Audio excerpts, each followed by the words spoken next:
नमस्ते बच्चों, कैसे हो।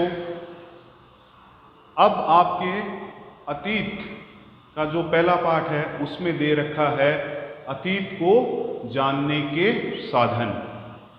आगे दे रखा है अतीत को जानने के साधन। देखो कि कल क्या हुआ, इसके लिए हम रेडियो सुन सकते हैं, ठीक है, टेलीविज़न देख सकते हैं, या फिर अखबार भी पढ़कर हम कल से संबंधित घटनाओं की जानकारी ले सकते हैं। या एक वर्ष पहले क्या घटित हुआ, इसके लिए हम किसी ऐसे व्यक्ति से बात कर सकते हैं जिसकी स्मृतियों में ये बातें हो। वह हमें एक वर्ष की पहले की घटनाओं के बारे में बता देगा कि क्या क्या घटित हुआ। अतीत के विषय में पांडुलिपियों व अभिलेखों का अध्ययन करके जानकारी प्राप्त की जा सकती है। अगर हम प्राचीन भारत की बात करें और आज से 2000 साल पहले या 5000 साल पहले क्या घटित हुआ है, या प्राचीन काल में कौन सी घटनाएं घटित हुई, इसके लिए हमें पांडुलिपियों और अभिलेखों का अध्ययन करके जानकारी प्राप्त कर सकते हैं। जैसे आपको सबसे बढ़िया आपको मैं बताऊं, जैसे अशोक के बारे में अगर हम बात करें तो अशोक के इतिहास के बारे में अगर हमें जानकारी प्राप्त करनी है तो अशोक ने शिलालेखों पर काफ़ी कुछ लिखवाया, और इन शिलालेखों का आज हम अगर अध्ययन करते हैं तो अशोक के इतिहास के बारे में हमें जानकारी प्राप्त हो जाती है। तो अतीत के विषय में हमें पांडुलिपियों व अभिलेखों से जानकारी प्राप्त होती है।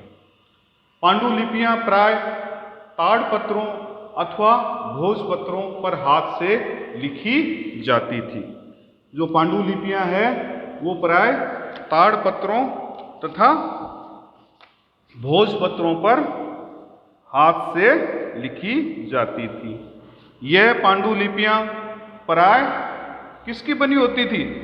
यह पांडुलिपियां ताड़पत्रों अथवा भोजपत्र है ना, ये आपके हिमालय क्षेत्र में उगने वाले भुर्ज नामक पेड़ की छाल से विशेष तरीके से तैयार भोजपत्रों पर लिखी मिलती है, ये जो आपके पांडुलिपियां हैं, ठीक है। अभिलेखों को पत्थर अथवा धातु जैसे कठोर सतहों पर खोदकर लिखा जाता था। जो अभिलेख है, जिसमें आप अभिलेख जैसे शिलालेख हो गया, अगर आपने पत्थर पर लिखा है तो उसे शिलालेख कह देंगे, और धातु पर लिखा हुआ है तो उसे धातु पत्थर या कह सकते हैं अपने, ठीक है। अतीत के बारे में धार्मिक मान्यताओं व व्यवहारों पर, राजाओं के जीवन पर, औषधियों तथा विज्ञान पर एवं महाकाव्य, कविताएं तथा नाटक पर लिखी पुस्तकों से भी हम जानकारी प्राप्त कर सकते हैं। अतीत के बारे में हम धार्मिक मान्यताओं व व्यवहारों पर आधारित जो पुस्तकें हैं, राजाओं के जीवन पर आधारित पुस्तकें हैं, औषधियों तथा विज्ञान पर आधारित जो पुस्तकें हैं, हमारे जो महाकाव्य है, कविताएं हैं, नाटक है, ठीक है। अब जैसे नाटकों की अगर हम बात करें तो कालिदास के नाटक प्राचीन भारत के इतिहास की जानकारी हमें काफ़ी देते हैं। तो इन पर जो लिखी हुई पुस्तकें हैं उनसे भी हमें अतीत की जानकारी प्राप्त हो जाती है। पुस्तकों से जानकारी प्राप्त होती है।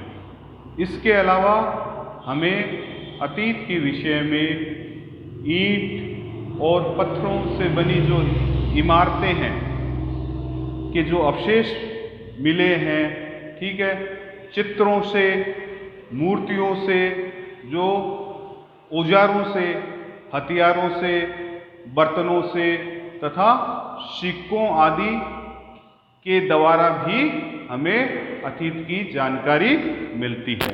जो पुरातत्वविद होते हैं वो क्या करते हैं?